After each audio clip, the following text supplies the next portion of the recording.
मृत्यु के बाद शरीर को अकेला क्यों नहीं छोड़ा जाता है? मृत्यु एक ऐसा शाश्वत सत्य है जिसे कोई नकार नहीं सकता। यह जीवन की अंतिम अवस्था है जो हर जीवित प्राणी को एक दिन अनुभव करनी ही होती है। हमारे भारतीय समाज और विशेष रूप से हिंदू संस्कृति में मृत्यु केवल एक अंत नहीं बल्कि एक नई यात्रा की शुरुआत मानी जाती है। जब किसी व्यक्ति की मृत्यु होती है तो उसके शरीर को कई परंपराओं और रीति रिवाजों के साथ विदाई दी जाती है।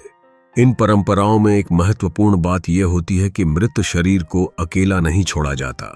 इस परंपरा के पीछे कई धार्मिक, सामाजिक, आध्यात्मिक और वैज्ञानिक कारण होते हैं।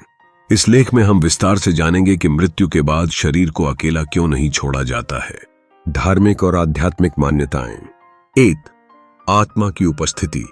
हिंदू धर्म में यह माना जाता है कि जब व्यक्ति की मृत्यु होती है तो केवल उसका शरीर नष्ट होता है, लेकिन आत्मा अमर होती है। मृत्यु के बाद आत्मा कुछ समय तक अपने शरीर और परिजनों के आसपास मंडराती रहती है। वह यह देखती है कि उसके शरीर के साथ क्या किया जा रहा है। यदि शरीर को अकेला छोड़ दिया जाए तो आत्मा को दुख या असंतोष हो सकता है। 2. अंतिम यात्रा में साथ देने की परंपरा। धार्मिक शास्त्रों में यह उल्लेख है कि मृतक को उसकी अंतिम यात्रा में अकेला न छोड़ा जाए। उसे सम्मान के साथ मंत्रों और प्रार्थनाओं के माध्यम से विदाई दी जाए ताकि आत्मा को शांति और मुक्ति प्राप्त हो सके। शरीर के पास कोई परिजन या पुजारी होता है जो उसे सही तरीके से विदा करता है। 3. पिंडदान और तर्पण की प्रक्रिया। मृत्यु के बाद कई धार्मिक क्रियाएं जैसे पिंडदान, तर्पण और श्राद्ध किए जाते हैं। इन क्रियाओं का उद्देश्य आत्मा को परलोक में शांति और गति देना होता है। यदि शरीर को अकेला छोड़ दिया जाए तो ये प्रक्रियाएं बाधित हो सकती हैं। भावनात्मक कारण। 1. अंतिम विदाई की भावना। जब कोई प्रियजन हमें छोड़कर चला जाता है तो मन बहुत व्याकुल होता है। मृत शरीर के पास बैठकर हम अपने भाव व्यक्त करते हैं, प्रार्थना करते हैं और उन्हें याद करते हैं। यह एक प्रकार का मानसिक उपचार, इमोशनल हीलिंग होता है जो परिजनों को आगे बढ़ने की शक्ति देता है। 2. सम्मान देने की परंपरा। मृत व्यक्ति के शरीर को अकेला न छोड़ना एक तरह का सम्मान होता है। यह दर्शाता है कि हम उस व्यक्ति की अंतिम घड़ी में भी उसके साथ हैं। यह हमारी संस्कृति का भावनात्मक पक्ष है जिसमें मृतक को भी जीते जी के समान आदर मिलता है। वैज्ञानिक और व्यावहारिक कारण। 1. शरीर में होने वाले परिवर्तन। मृत्यु के तुरंत बाद शरीर में जैविक परिवर्तन शुरू हो जाते हैं। शरीर ठंडा होने लगता है, रक्त का संचार रुक जाता है और कुछ घंटों में सड़न की प्रक्रिया शुरू हो सकती है। इन स्थितियों में किसी जिम्मेदार व्यक्ति का पास रहना आवश्यक होता है जो शरीर की स्थिति पर नजर रखे और आवश्यक निर्णय ले सके। 2. सुरक्षा की दृष्टि से पुराने समय में या ग्रामीण क्षेत्रों में कभी कभी जानवरों या अन्य प्राकृतिक कारणों से मृत शरीर को हानि पहुंच सकती थी। इसलिए यह परंपरा बनी कि जब तक अंतिम संस्कार न हो जाए शरीर को अकेला नहीं छोड़ा जाए। 3. विधि व्यवस्था और चिकित्सा जरूरतें। कभी कभी मृत्यु का कारण स्पष्ट नहीं होता या संदिग्ध होता है। ऐसे में कानूनी जांच, पोस्टमार्टम आदि की आवश्यकता पड़ सकती है। ऐसे मामलों में शरीर की निगरानी अत्यंत आवश्यक हो जाती है। सामाजिक और सांस्कृतिक कारण। एकता और सहानुभूति का प्रतीक। जब किसी घर में मृत्यु होती है तो आस पड़ोस, रिश्तेदार, मित्र सभी उस परिवार के साथ खड़े होते हैं।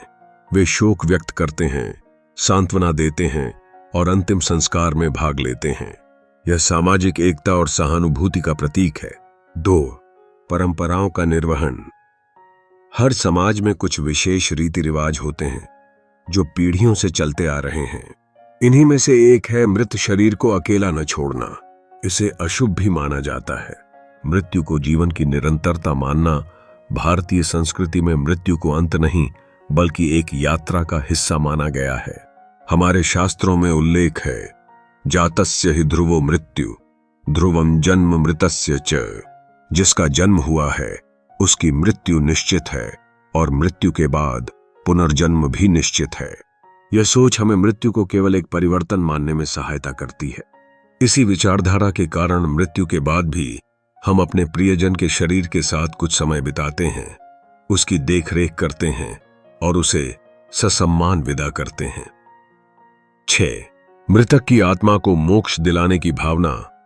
हिंदू धर्म के अनुसार आत्मा का अंतिम लक्ष्य मोक्ष प्राप्त करना होता है। जब हम मृत शरीर को अकेला नहीं छोड़ते तो हम उसे प्रार्थनाओं, मंत्रों और श्रद्धा के साथ विदा करते हैं। यह सब क्रियाएं आत्मा को मोक्ष की ओर ले जाने में सहायक मानी जाती हैं। 7. विशेष परंपराएं और मान्यताएं। 8.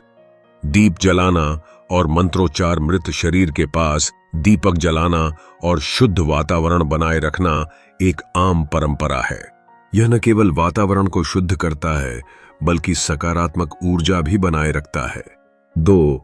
रात्रि में शरीर को अकेला न छोड़ना। कुछ परंपराओं में यह भी मान्यता है कि रात्रि के समय आत्माएं अधिक सक्रिय रहती हैं।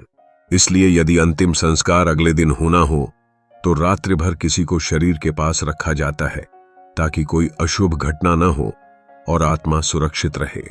मृत्यु जीवन का एक अविभाज्य और अनिवार्य सत्य है।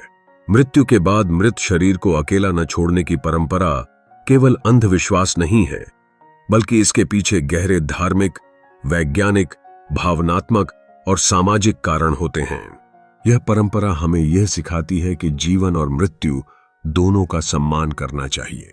मृत शरीर के पास बैठना, प्रार्थना करना, दीप जलाना और अंतिम यात्रा तक साथ देना एक ऐसे संस्कारी समाज की पहचान है जो रिश्तों, आत्मा और परंपराओं की गहराई को समझता है।